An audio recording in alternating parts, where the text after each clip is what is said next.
જય શ્રી કૃષ્ણ। આજે બનાવીશું આપણે આખા લસણનું શાક। એના માટે આપણે કુકર લઈશું। કુકરમાં આપણે મીઠું નાખીશું, હળદર અને 250 ગ્રામ આપણે આખું લસણ લઈ લઈશું। હવે આપણે કુકરનું ઢાંકણું બંધ કરીશું અને આપણે આને એક જ સીટી વગાડીશું। એક સીટી વાગે એટલે કુકરને બંધ કરી દઈશું। લસણને ચેક કરીશું।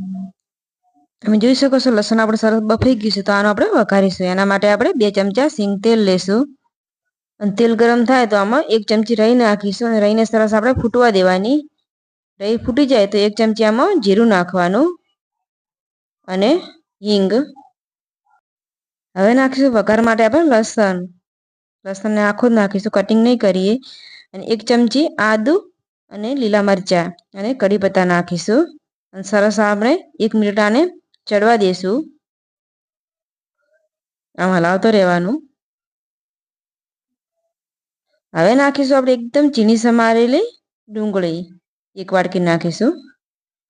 આને પણ આપણે સરસ મિક્સ કરી દેવાની અને સરસ આપણે ચડવા દેવાની। એકદમ કાચી ના રહેવી જોઈએ ડુંગળી। અને હવે નાખીશું આપણે આમાં ટામેટા 2 નંગ એકદમ ઝીણા સમારેલા। આને પણ સરસ મિક્સ કરી દેવાના અને આપણે આને સરસ ચડવા દઈશું। હવે કરીશું આમાં મસાલા। 2 ચમચી લાલ મરચું લઈશું, 2 ચમચી ધાણા જીરું,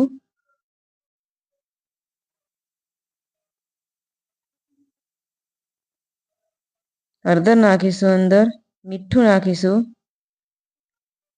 અને 1 ચમચી નાખીશું ગરમ મસાલો। સરસ મસાલાને મિક્સ કરી અને સરસ આને આપણે ચડવા દઈશું। હવે નાખીશું આપણે એકદમ ઝીણી સમારેલી ડુંગળી અને 1 વાટકી લીલું લસણ નાખીશું અંદર અને સરસ આને મિક્સ કરી અને સરસ આપણે આને ચડવા દેવાનું। આ રીતે મિક્સ કરી દેવાનું। હવે નાખીશું થોડુંક આપણે પાણી, જેથી આપણે ગ્રેવી સરસ બને। પાણી નાખીને સરસ આપણે ચડવા દઈશું।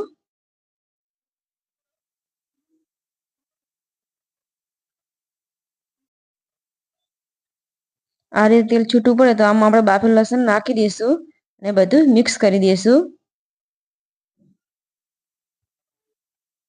ઉપરથી નાખીશું આપણે કોથમીર। હવે સર્વ કરીશું આપણે। તો તૈયાર છે આપણું આખા લસણનું શાક।